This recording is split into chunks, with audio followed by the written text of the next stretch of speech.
is the know-how of knowledge. And today we are talking about religion. Religion. I went live about 2 days ago and we had quite a few comments. We spoke about transgenderism, we spoke about being gay, we spoke about alcohol, we spoke about heaven, we spoke about hell, we spoke about quite a bit. So today I want to focus a little bit on anxiety. Anxiety. When you are a Christian,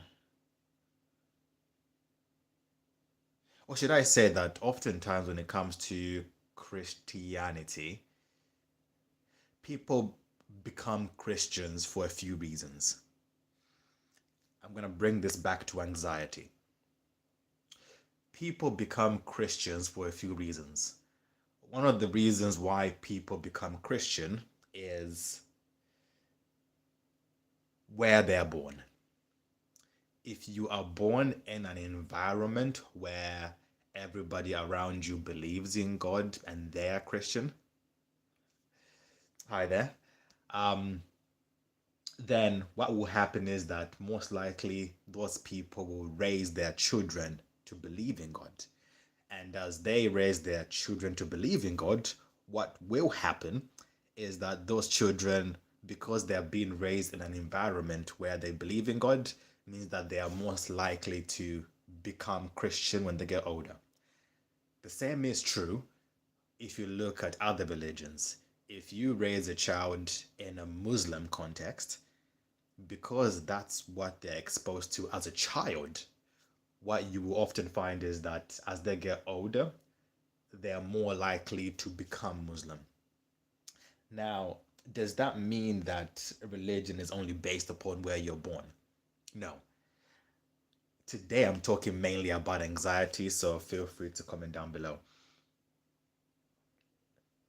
If you've ever seen somebody who has transitioned from being a different religion to then becoming Christian or a different denomination, what you will find is those people take religion more seriously.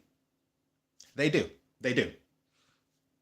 People take religion seriously when they decide to follow it as an adult. And oftentimes, what happens is that I often believe that people should decide to follow religion when they're older a little bit more. Because what I don't like personally is that when it comes to anxiety, for example, is that people are raised into a religion, they grow in that religion, and they stay because they believe that what I've been told is good enough. Oftentimes, the reason why I'm talking about anxiety is that a lot of people leave religion because they get anxious, they get worried, they get frustrated because they are using what they have been told is right as their standard for belief. And oftentimes when you look at the Bible, it talks about, be anxious in nothing, in everything, prayer and supplication, right?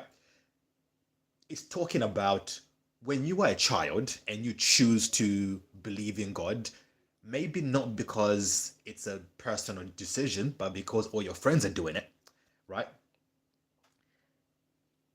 When your friends now change what they want to believe in, it's very likely that you are to change it.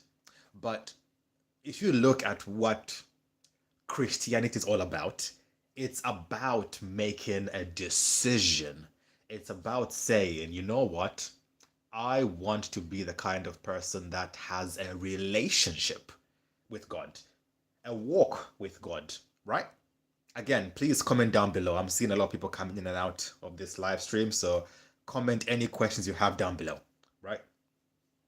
So, if you have a relationship with God, you will find that there are ways to handle anxiety. Not to overcome it sometimes because that's difficult, but handle it.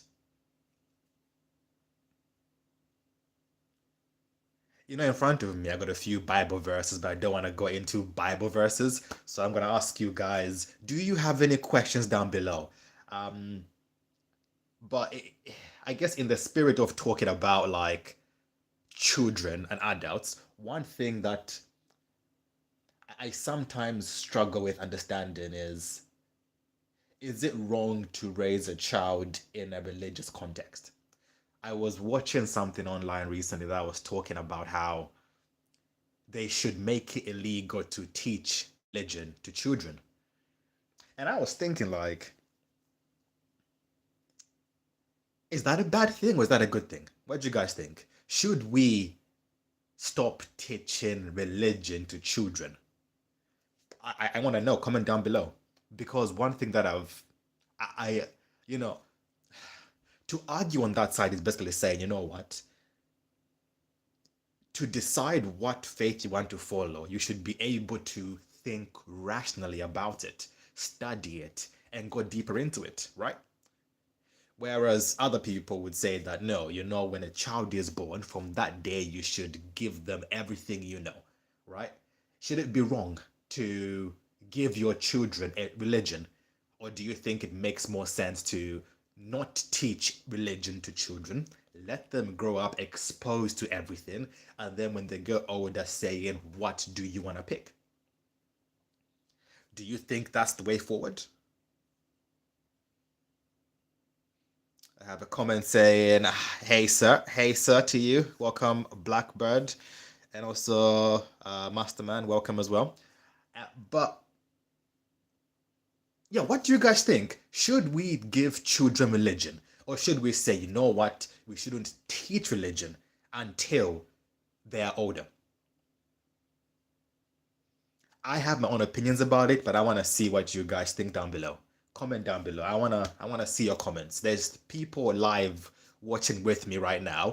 I currently have 13 concurrent viewers. So at least for you 13 right now, comment down below. Should we teach religion to children when they're born? I have Millie saying hey. Hey Millie, question for you. Well, I got a few guys saying hi. Hi, welcome. Thank you for coming. I think maybe it should be left down to them, uh, to then they're at an age to actually understand it. I'm guessing what you're saying is we should leave it to the children so that when they get to a certain age, they understand it. Thank you, Blackbird. I was thinking about that. And by the way, subscribe to my channel. I'm going to be going live. Yes, apologies for my spelling. That's okay, Blackbird. So you are saying that we should leave it. So we shouldn't teach children religion until they're older. And when they're able to make a decision, they should then decide. Okay, that's a good opinion. You know what? I'm going to talk about your opinion, Blackbird, for a second. So what will happen if we don't teach religion to children? Children are sponges. Children will absorb whatever is around. Not being a Christian is also a religion, in my opinion. Okay, one second. Another one. I think it depends on how you see religion. Um, if it is a good thing, then you should. Um, in some ways, you should try and expose the best thing from them early, like invest in reading, etc. Thank you, Masterman, for that. You know what? I agree. I'm going to talk about both points. So I'm going to talk about Blackbirds first, then I'm going to talk about Masterman second. So in terms of the benefits of not giving a child religion early is that you are not indoctrinating them. How many religions are there in this world? How many different denominations within different religions are there? How many sects are there within denominations?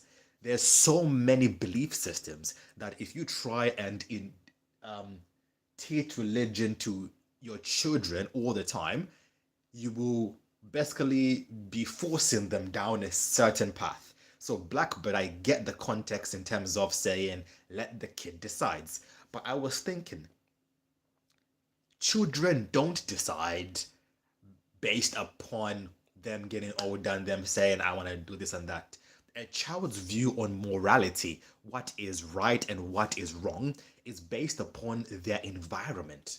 Morality is based upon who raised you.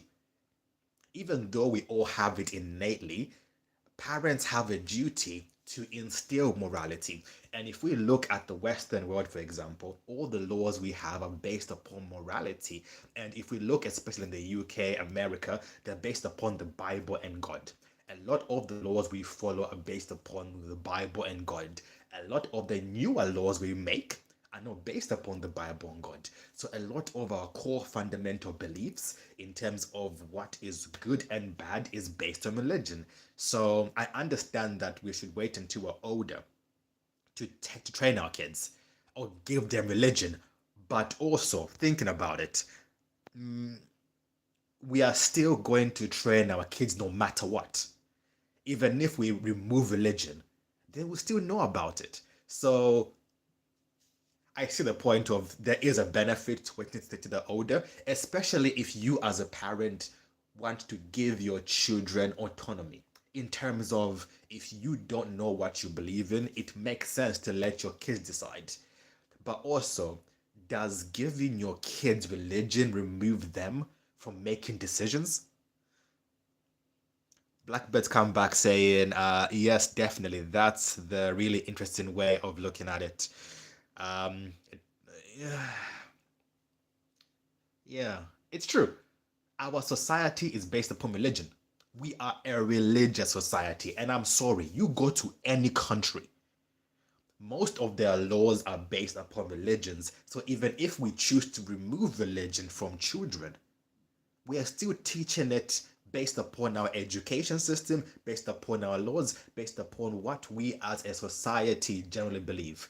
So we're just hiding religion behind the laws of the world. Um, Mastermind was talking about how it depends on how you see religion. If it's good, then yeah, and if it's bad, then no. You know what? Most people in this world don't think they are doing anything wrong. If you ask most people who teach their children about religion, I will almost guarantee you that they will believe that what they are teaching their children is right. Can 8 billion people all be right?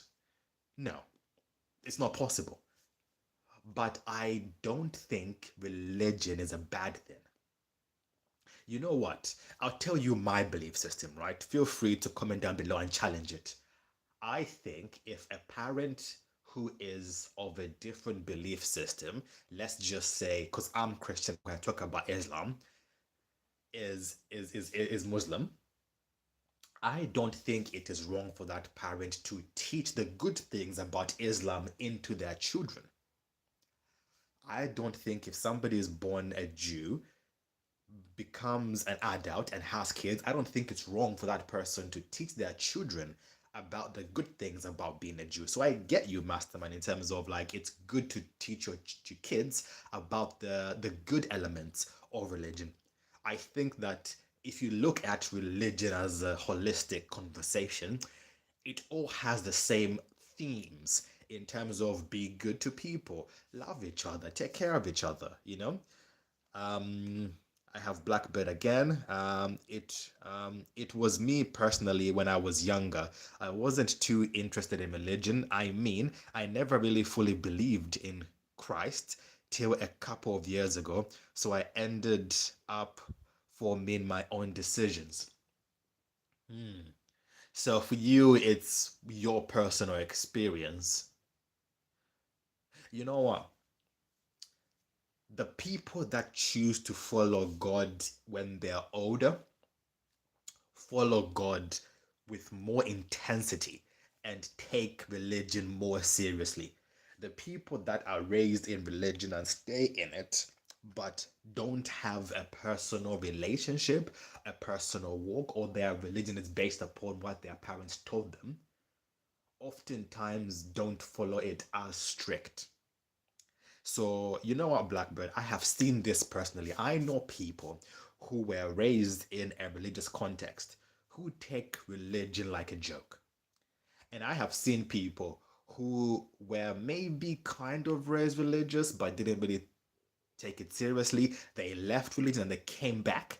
They are the ones who take it seriously. They are the ones who are praying every day. They are the ones who want to do stuff for God because they are like, you know what? This stuff is real. And oftentimes, what I find is the people that choose to follow or that are raised in a religious context but don't take it seriously, they are the ones who, when things get hard, look at God and say, maybe it's not real. Because they treat God like an accessory, like a handbag. They are like, oh, I'm gonna wear you because I like this handbag. It's nice to wear. But then when things get hard, it's like, I'm gonna put it down. Whereas people like yourself, Blackbird, who choose to take religion seriously when you're older, they're the ones who really, when things get tough, go closer to God. You know what, Blackbird? I've got a question for you. Why did you choose to follow God? I'm curious. Comment down below. Why? Why do I think people don't take it seriously if they believe it or are in it? Is it because they didn't really believe? I think that's it, Masterman. I think that's it. If you look at religion, there's a few reasons why people say they are Christian, they are Sikh, they are Jew, they are Hindu, they are Buddhist. A lot of it is a mask. Oftentimes, when a child is born, they are raised in a community based upon the belief system of the people around them. What often happens is that if you are raised in a religious context, and that religious context is very much bonded to your cultural context, becomes the same thing. So if you choose to leave the religion, you are leaving the culture.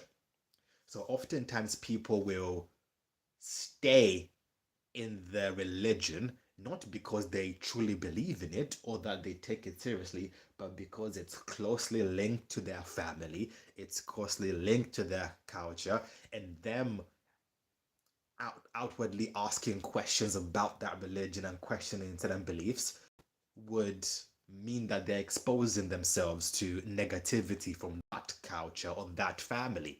So oftentimes when people are born in a religion and don't actually have a journey to like, okay, let me ask those questions, what will happen is that when they leave, they will end up doing things that a person who believes in God will not do. So maybe they never believed. They just believed for the sake of keeping up appearances.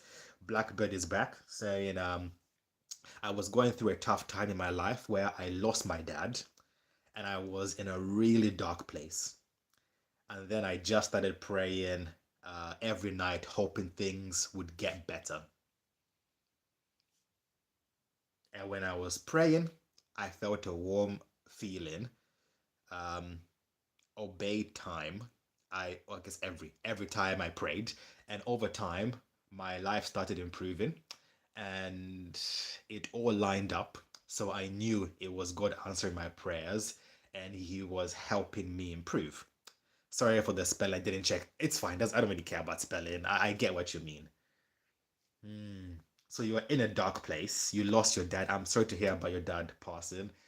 Um, and you started to pray every night.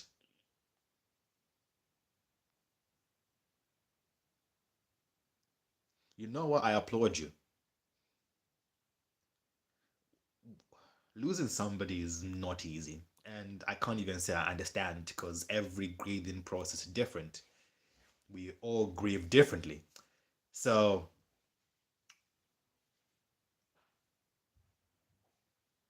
you, when you lost your dad, began to pray, hoping that things would get better.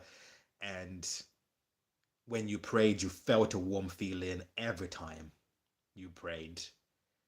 And you knew God was answering your prayer. God is real. I'm going to say this for you guys that are watching this live or even after I upload this. God is real. And just as you have said, Blackbird, when you reach out to God, because He is real, He will reach out to you and you will feel it, you know. And I think it was brave of you to be able to pray, to be able to say, you know what, fine, let me let me ask, because you lose nothing by asking. Yes, and over time, honestly, I could feel God when I was praying, and I had a weird, nice, warm feeling inside. And since all that I've believed ever since, and I've tried to pray every single night to show my commitment. Honestly, I think that's the best testimony I've heard. um, Prayer is a conversation. It is a two-way conversation. Oftentimes, Blackbird, we think of prayer like a checklist. Hey, God, give me this, give me that, answer my this and that. But as you have said, when you pray to God, you get a warm feeling.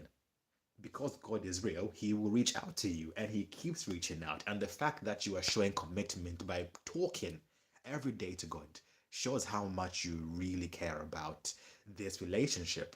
And relationship only grows over time.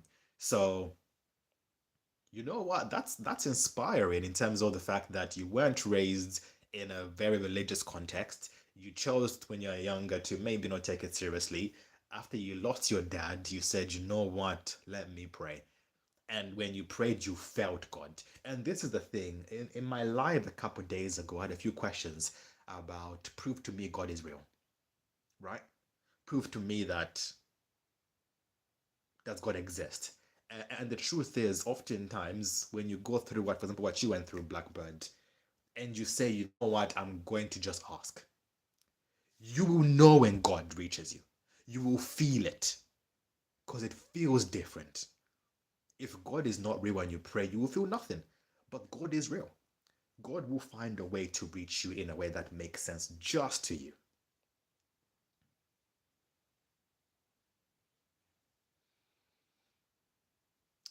I have another comment. That's a powerful experience. I guess when you have such an experience, it really shifts you from knowledge to experience. And you know, well, then you know.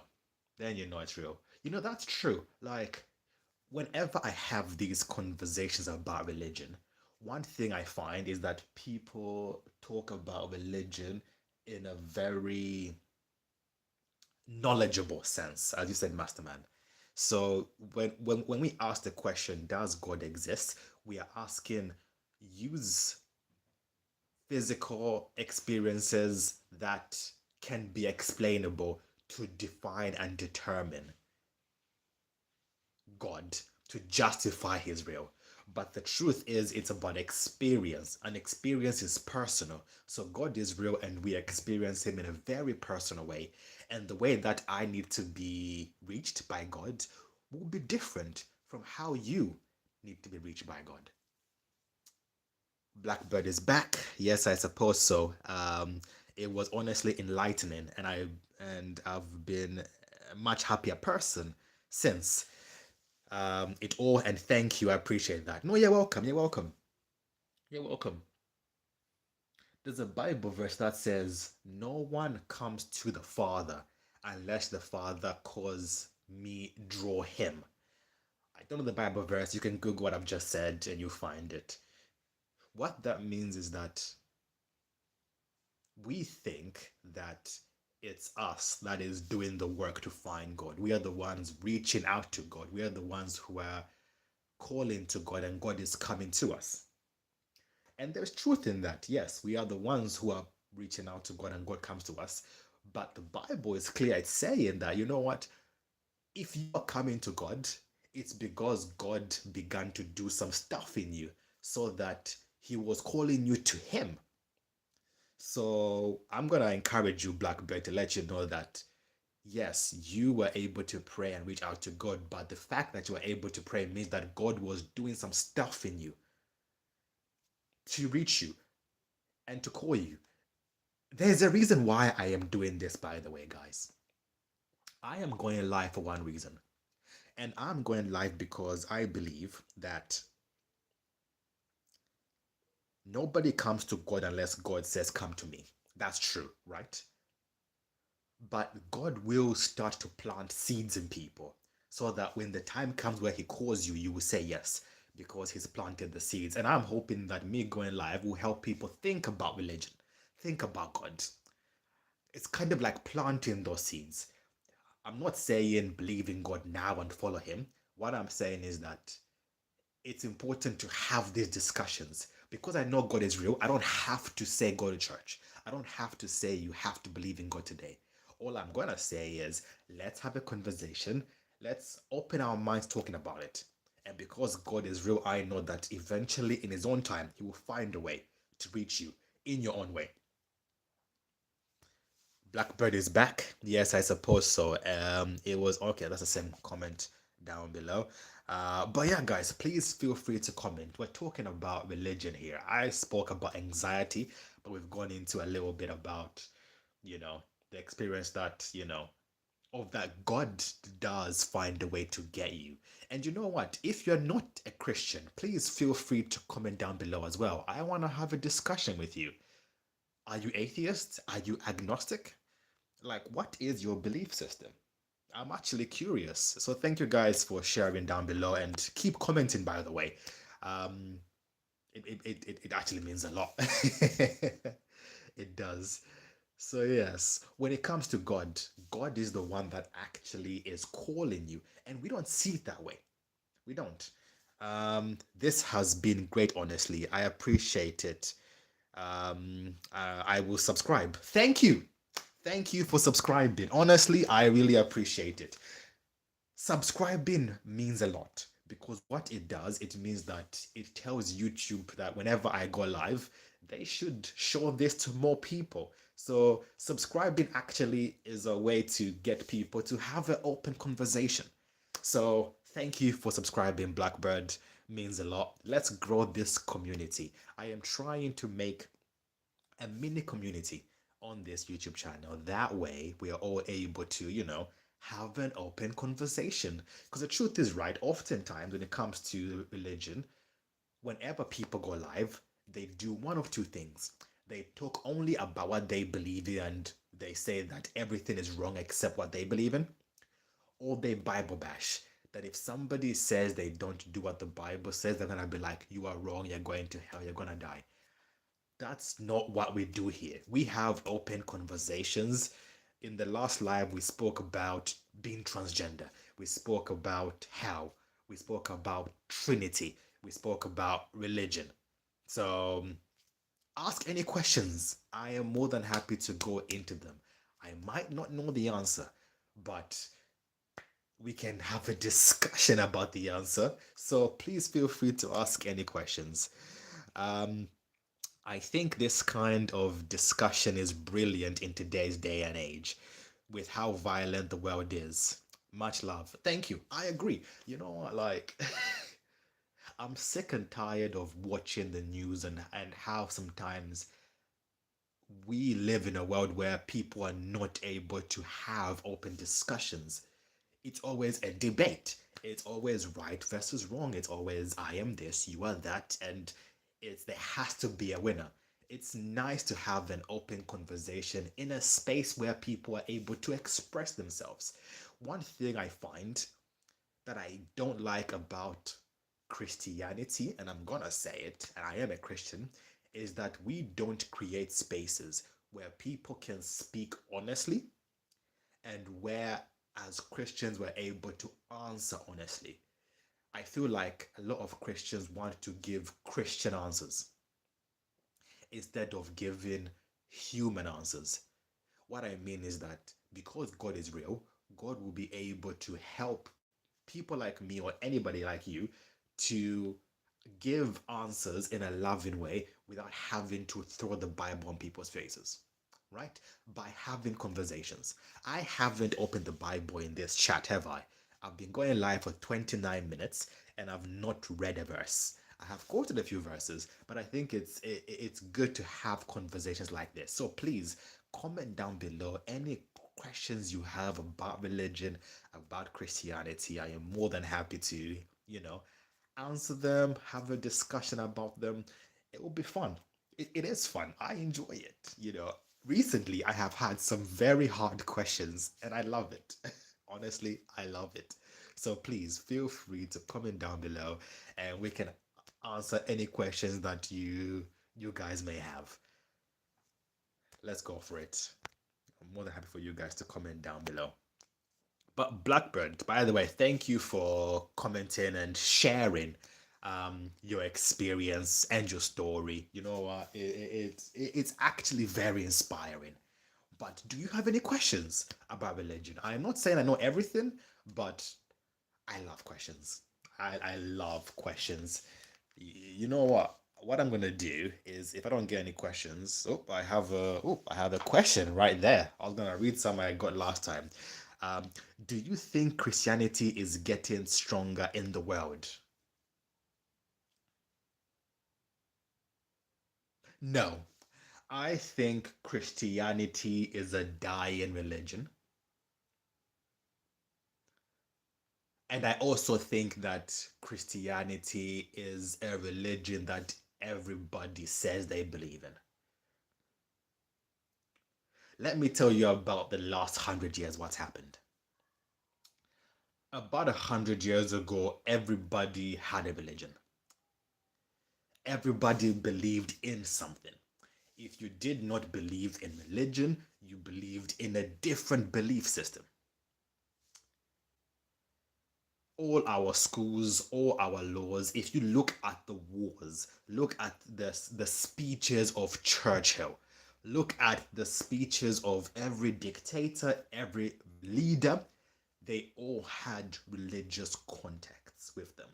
Christianity, especially in the West, was almost like expected. You wouldn't ask somebody, are you a Christian? You would ask them, what type of Christian are you? Are you a Catholic? Are you a Protestant? Are you a Baptist? Are you a Lutheran? You would be asking them what denomination. But Christianity, especially in the West, the world is different, was the biggest religion. Now Christianity is getting weaker. You said stronger, not bigger. It's getting weaker. Why? Because if you look at people that profess that they are Christians, really, what they are saying is, I go to church on Easter, I celebrate Christmas, and when somebody dies, we go to a church to bury them, and when somebody gets married, we go to a church to marry them. That is what people determine to say they are Christian. That is weak Christianity.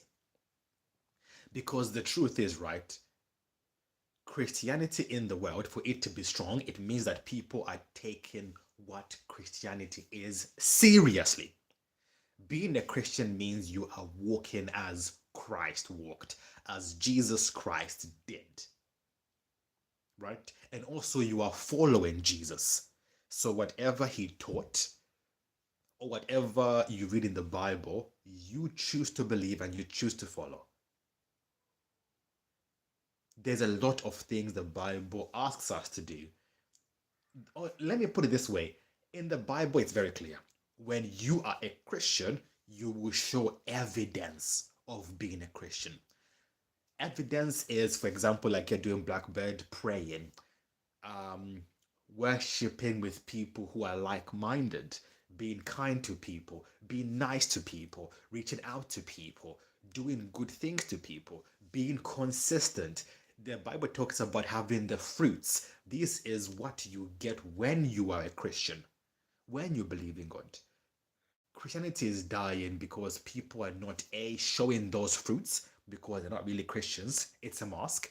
And B, also, Christianity is something that people say I am. I was watching RuPaul's Drag Race. I wasn't watching it actually. Um, I was on, what was I doing? I was on YouTube actually, and I want to show you guys a clip. I don't know if YouTube are going to stop me.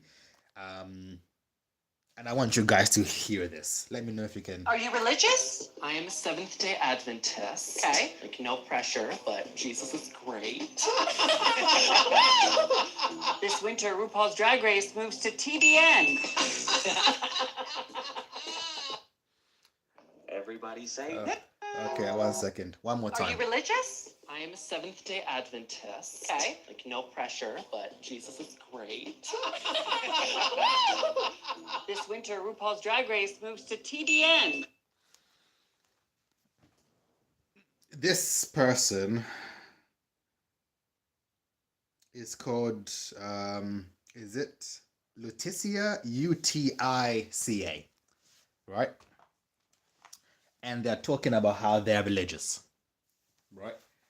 And religion and Christianity is dying in terms of people are not taking it seriously. In terms of if you did a survey today and ask people, are you religious or Christian? The majority of people would say yes because they were raised in it, their family do it, and saying you're not Christian sometimes might have a negative connotation. So they use it as a must to say, yes, I'm religious. Another question from Blackbird. Yes, I mean, I can notice in the UK over 50 years ago, you can see most of the country was Christian. I agree. But now it seems like atheism is really big, especially around my age. I'm 23. It's sad to see. Um, and I agree with you. I agree with you. The reason why being atheist is being more popular is not because people don't believe in God. It's not because people believe less in God now. It's because now we live in a world where you are able to say how you truly feel. If we go back even in the Bible times, I know I'm going back beyond 50 years ago, right? There's a story about I need you guys to come in to help me with this Bible story. I forgot the Bible verse about a prophet who was saying, choose you who you're going to serve. Will you choose the gods of the forefathers or choose God? As for me and my house, we will serve God. People, what they were doing, even in the Bible times, in terms of, Old Testament, New Testament times, they were believing in God because it was socially acceptable to do that, but also doing their own belief systems on the side. Now we live in a society where believing in God isn't cool anymore. It doesn't matter if you do it. Anything, if you say you're religious, people look at you like, that means you are against progression. You are against different alternative lifestyles, as some people would call them. So now saying you are a Christian means you have a mark against you. So people are now able to express themselves. I don't think people's belief systems have actually changed. I think people are more expressive of what they believe in. So a lot of people 50 years ago that said I was Christian, how many of them really took it seriously? Not because of social pressures and being expected, but it was because it was what was expected. Now it's not expected.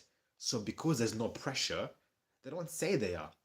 If you truly are a Christian, regardless of what the social norms are, you will stay Christian. Um, yes, you are completely correct, I think. That's true.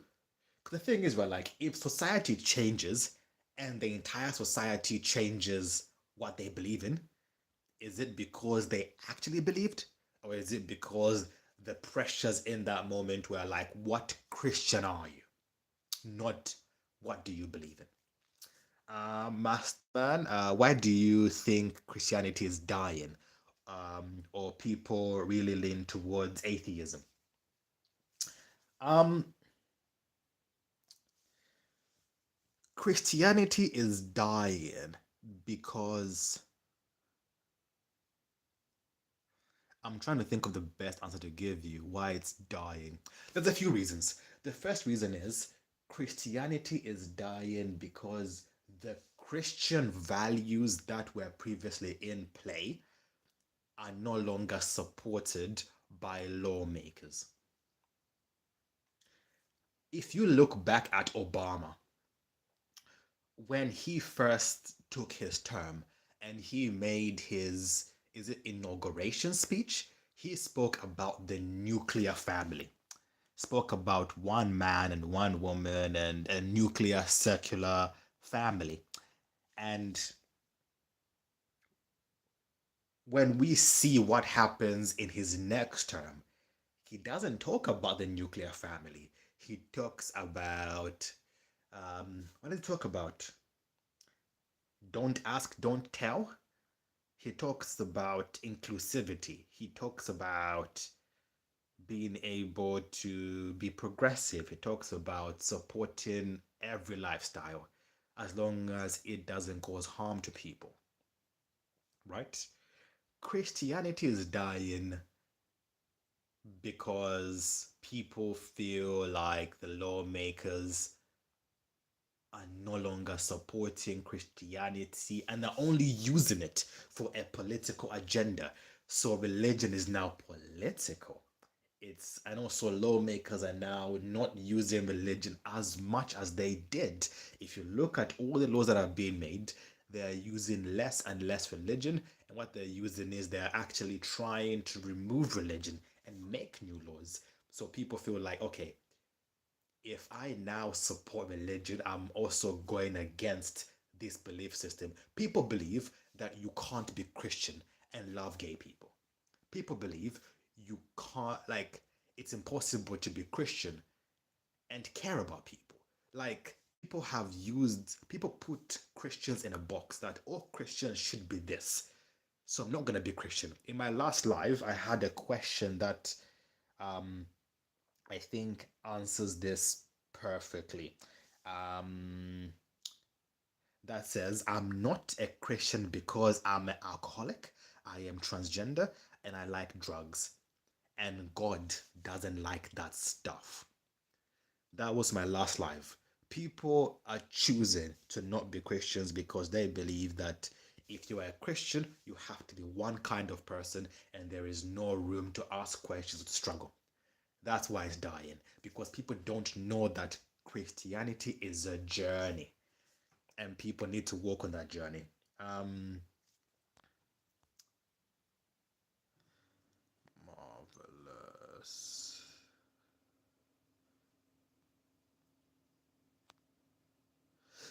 Ask some more questions down below, guys. I'm more than happy to answer them. Last time I had a few questions about where is heaven located. Um, can God instantly fix every problem in the world? Stuff like that. So please feel free to ask any questions. I'm more than happy to answer any questions you do have.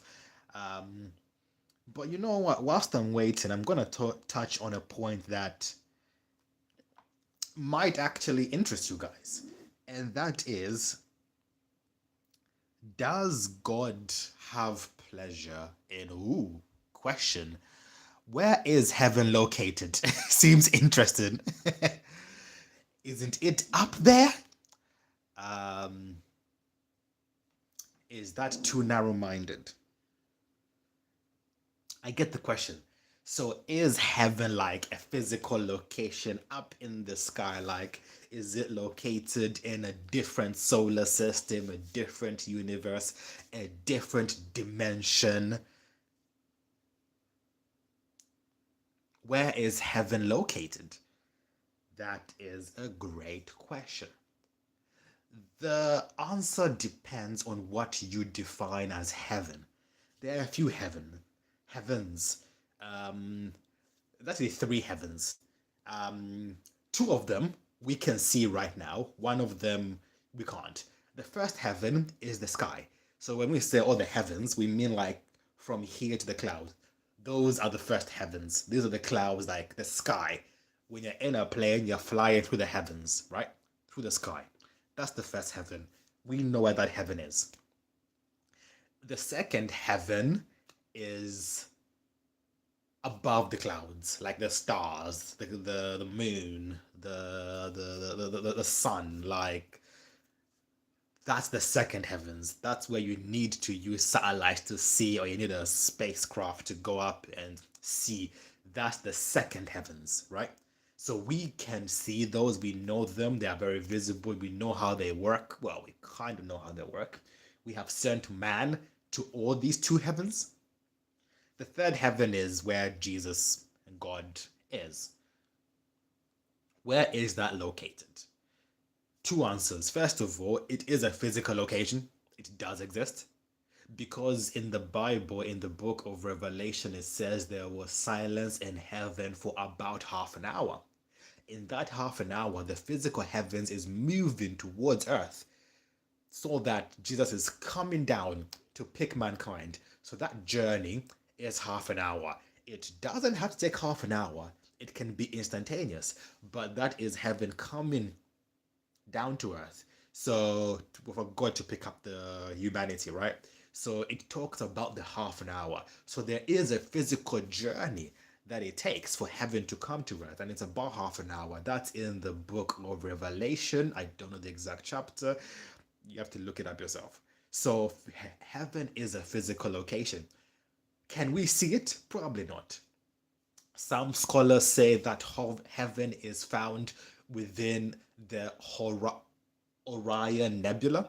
So Orion is a star. So they're found near the galaxy where Orion is found because it's the brightest star in the universe, and people think it might be in Orion. So we don't physically know the exact location of where it is. And even if we had an idea of where it is, we couldn't even enter it or see it because it's not physically visible to humankind's, because to see spiritual things, you have to have spiritual eyes. And for us to see that, our eyes have to be open. And the Bible says that when Jesus comes, then our eyes will open. Even though we will see him, but we will be changed in a moment, in a twinkling of the eye. So heaven is a physical location in a physical space in the universe. Maybe outside the universe, I don't know. People say it's in Orion, but one thing that matters is heaven is real. It exists right now. There's people in heaven. But when I say people, I don't mean everybody that dies today is in heaven. That's a lie. I'm sorry. And I know that sometimes that comes across as me not being nice. But if you read the Bible, when people die, they don't just go to heaven like them. Because if that was the case, everybody who has ever died should be in heaven. Or that, why would Jesus have to come back if everybody that dies goes to heaven immediately? Because all he has to do is just let everybody die and then they're in heaven. Why all this, going back and forth from heaven to earth, right? So when people die, unfortunately, they don't go to heaven immediately. There is a promise. We can have a discussion about the state of the dead or what happens when people die, especially not in terms of my opinion, but in terms of what the Bible says. But hey, feel free to ask those questions. But no, thank you. That's a great question about heaven. I hope I answered it. Um, what other questions did I get last time? So that might inspire you guys to ask any questions. And by the way, Blackbird, you're not being narrow-minded at all. These are great questions. Um, that was brilliant. Thank you. You know what? Like these questions, I don't prepare for them. I don't. But thank you for asking those questions. Last time I got a few questions like, does Jesus have a mother? That was a great questions. Um, Another question that says, why doesn't God come down to earth? That was a good question last time that we spent some time looking into. Come on, guys, please feel free to ask any more questions. More than happy. I had a question last time about if the devil punishes bad people like murderers uh, and stuff like that, how is that bad? right?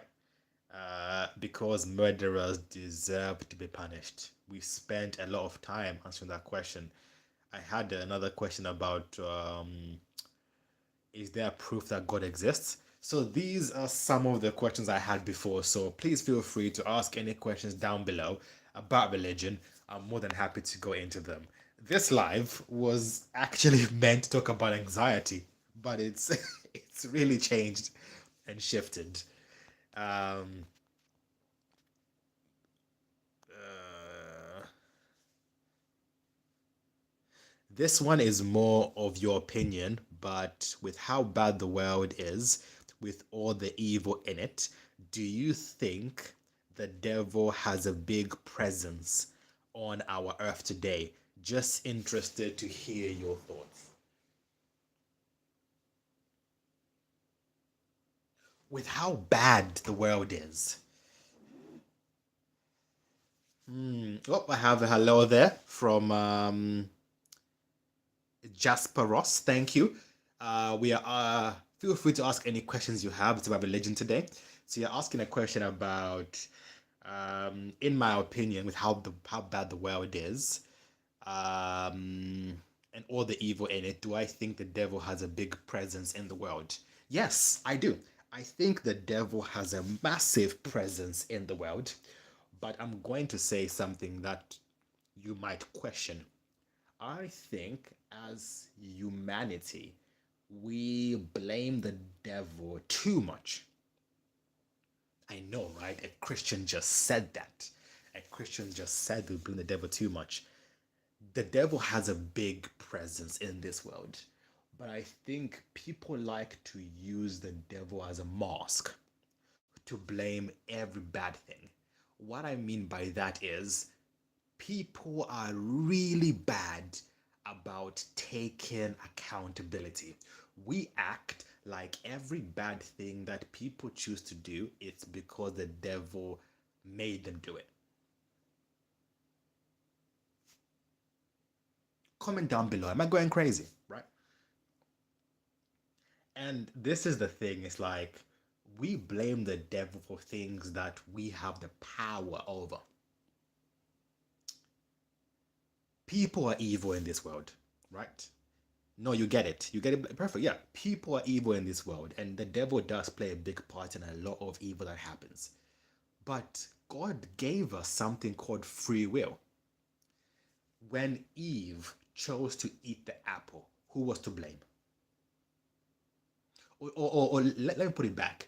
How did God blame, or how did God put blame on what happened?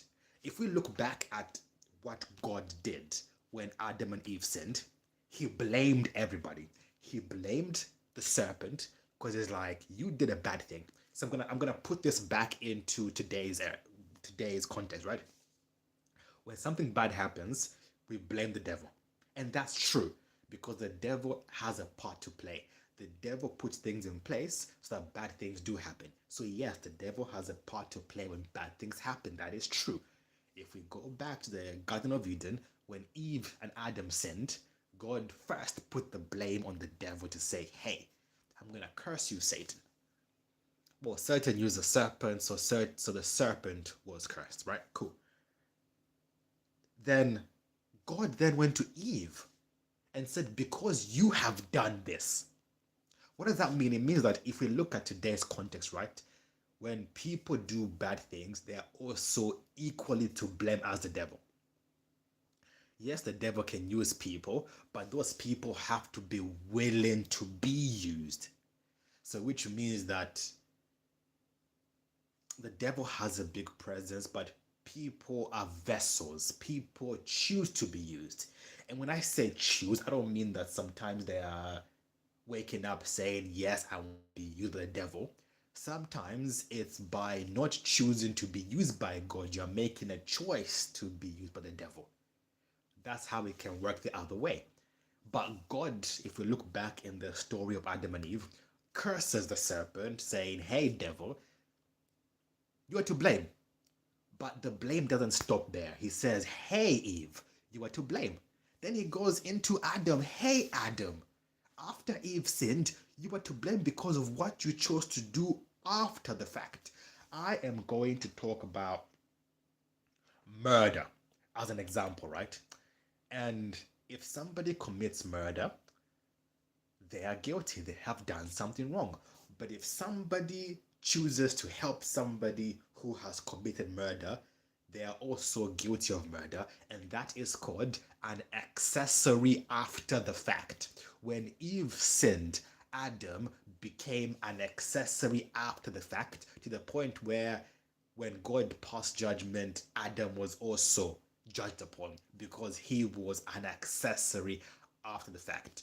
Sin came into this world through Satan.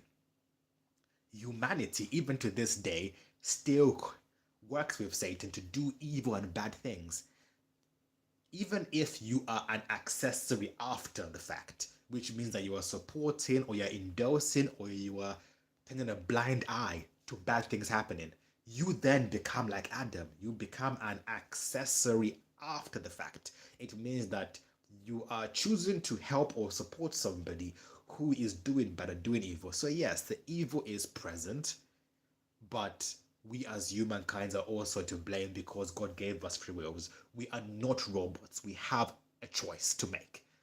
And people love to forget about choice. Well, like, it's the devil. It's like, yes, but you made a choice too. Because God can give you power over the devil.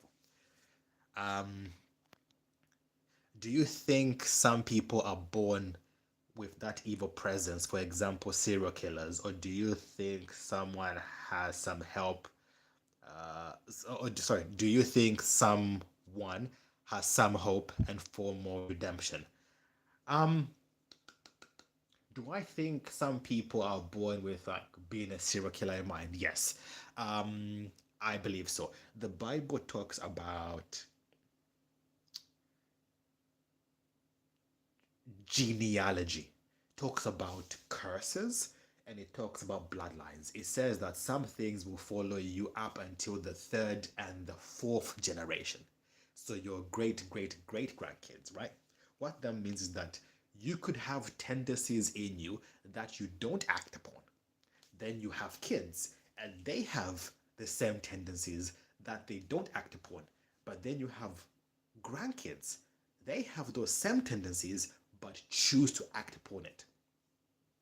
There are two tendencies. There are inherited tendencies and they're tendencies that we choose to take part in as we go through life. God has given us power over both inherited and tendencies that we choose to have. So there's stuff that your bloodline has struggled with for a long time. For example, if in your bloodline you have a history of alcoholics, it's very high that you might end up being an alcoholic. But let's just say in your bloodline there's never been a history of being an alcoholic, but you choose to go down that alcoholic path. You have now started a new addiction in your bloodline. So first of all, don't try start new addictions because they can follow you down the bloodline.